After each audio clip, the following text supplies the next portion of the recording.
Hi everybody, I'm Miss Karen at Adams Memorial Library. Welcome to May's Bake a Tale.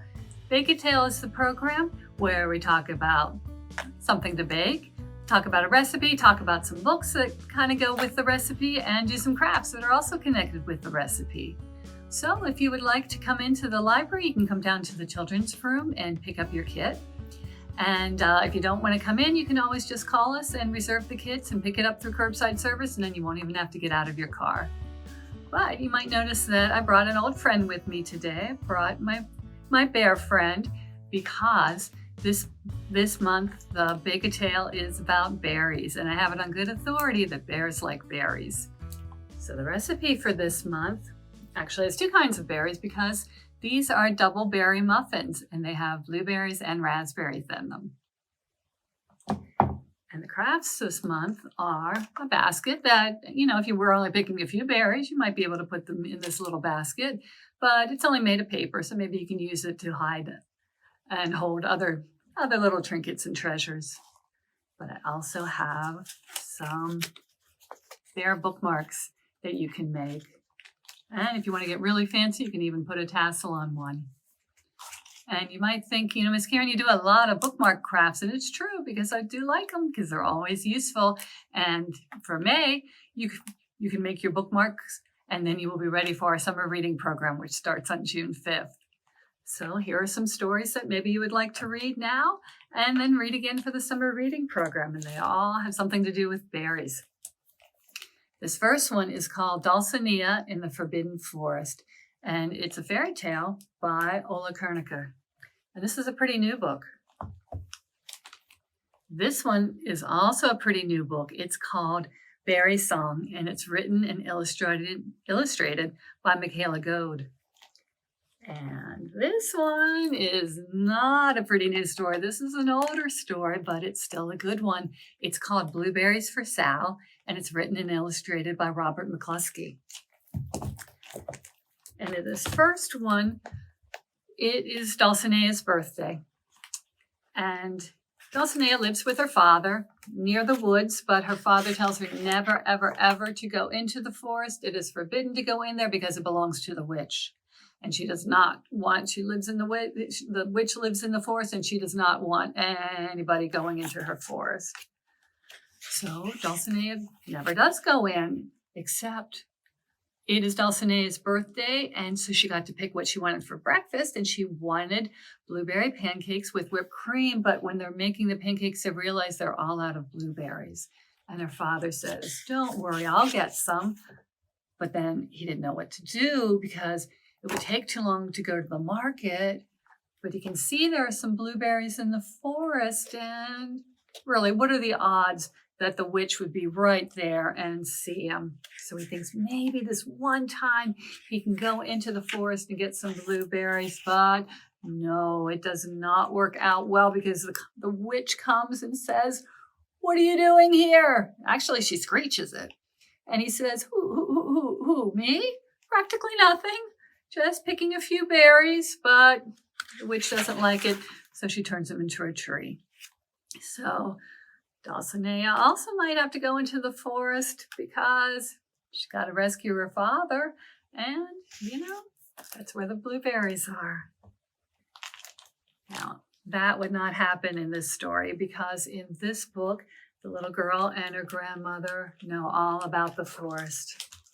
And they actually live on an island off the coast of Alaska.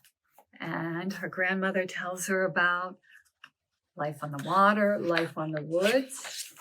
And one of the things they do together is pick berries, but not just blueberries, not just strawberries. They pick salmon berries, cloudberries, blueberries, nagoon berries, huckleberries, soapberries, strawberries, and crowberries.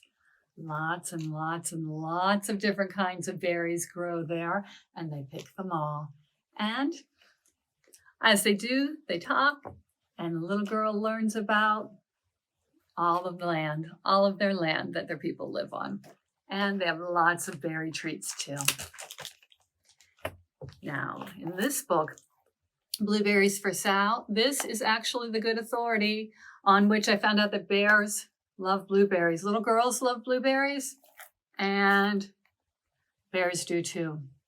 So one day when little Sal is in the forest with her mom,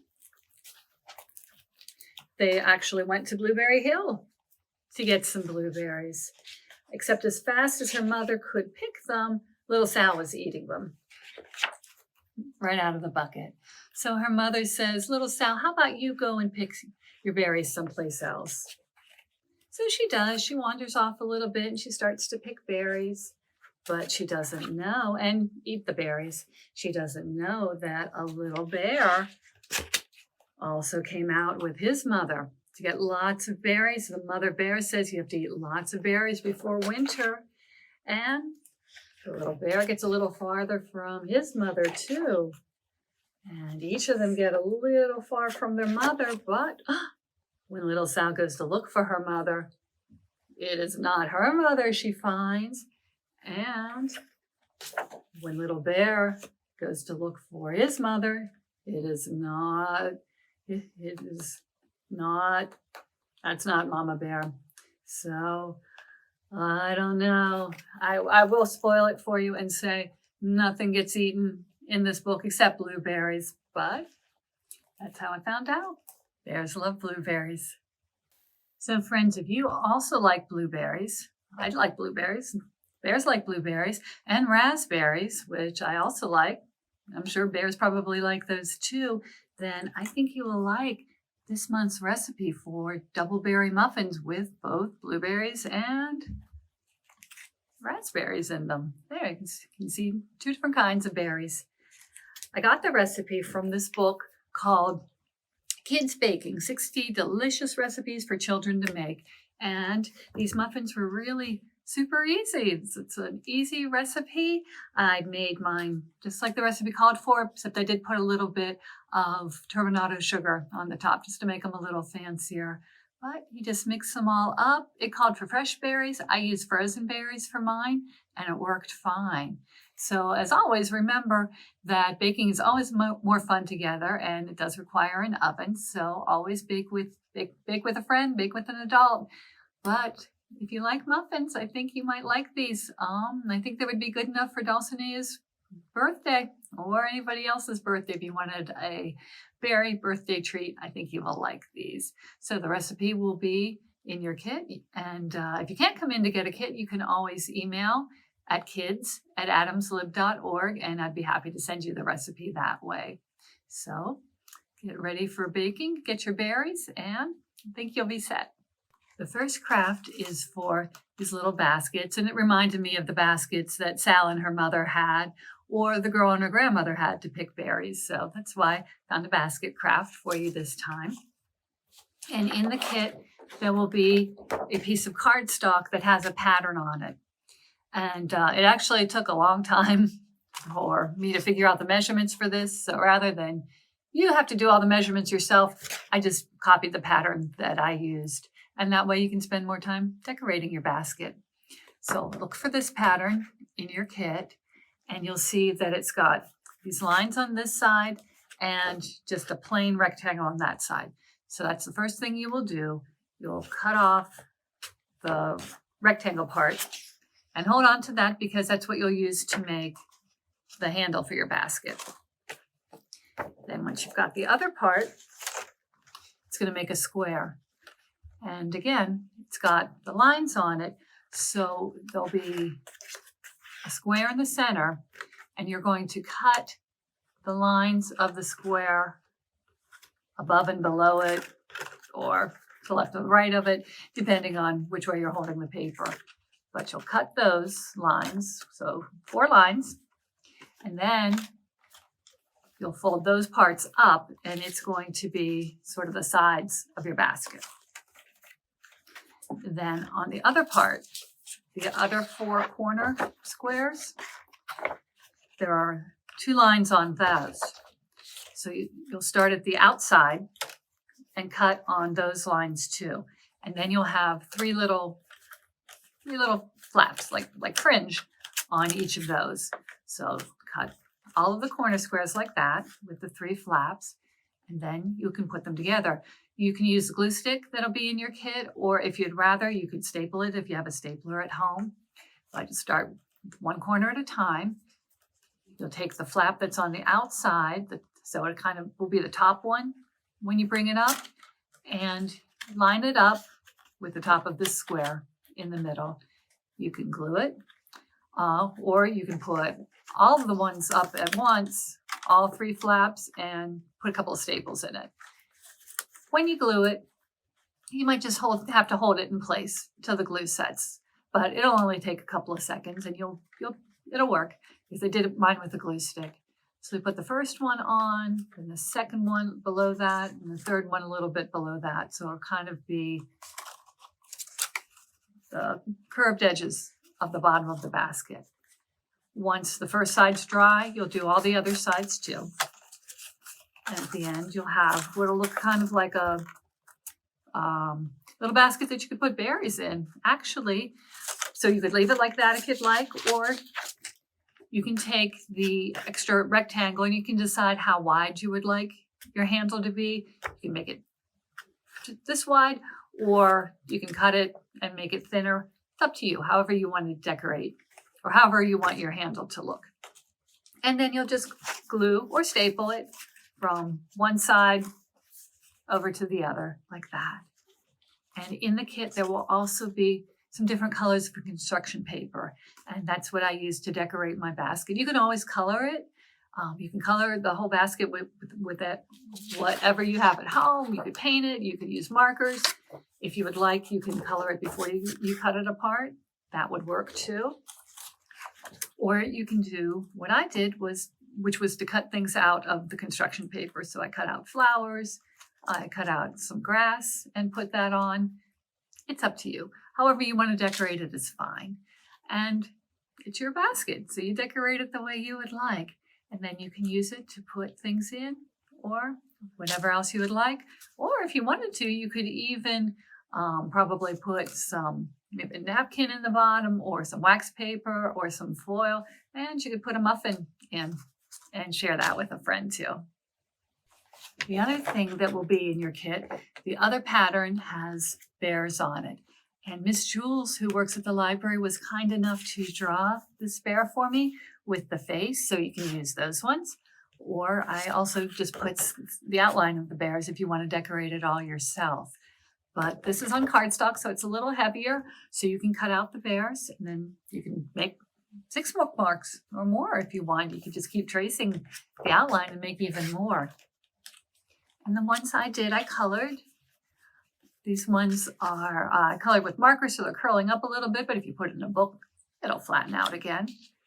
So you can color them that way, or you can take some of the construction paper that's in the kit and make a bear out of the construction paper. So you cut out one of these and you'll trace around it on the construction paper and then cut that out and glue it on. And that actually makes the bookmark even a little bit sturdier. And I also used the extra construction paper to cut some more things out to accessorize my bear bookmarks. Like this one, I gave a little flower. This one has a heart. And this one has a book, because I thought surely any bear who is a bookmark would love to read. So decorate it that way. And if you do decide you would like to put a tassel on, when you put that bookmark in your book, you'll put the bear inside, and the top of the bear, you can see the bear's ears, and the tassel will stick out. So it might be even faster to find your page. If you have a hole punch at home, you can punch a hole in the top of the bear's head, and there'll be yarn in the kit, so you can make a tassel if you would like. So there's actually a lot of yarn in the kit, so you can probably make several tassels, but you will need a smaller piece, actually 2 smaller pieces of yarn, because you'll need one part to tie around to make I kind of think it looks almost like a head on the tassel. The head with the body underneath. So you need one piece to tie around there, and then you'll need another piece to tie the tassel to the bookmark. So you'll get 2 smaller pieces of yarn and then a long piece of yarn, and that's what you will wrap around your hand to make the tassel. So all you need to do this is some yarn, some scissors, and your hand. And you can be making tassels and putting them all over the place if you'd like. Make lots and lots of bookmarks and give them to all your friends. But you wrap the yarn around your hand. If you want to make one that's bigger or smaller than your hand, you could always find a piece of cardboard and wrap it around like that. Then you can take your extra piece of yarn, put it through, and slide those loops off your hand. And then you will tie a knot, and this can be the top of your tassel. And then the bottom part, you'll need to cut through to make it more fringy, like this, all loose at the bottom. And then that other little piece of yarn that you'll cut, your other extra piece of yarn, you'll just wrap it around, just a little bit at the top to make the little bulge in it.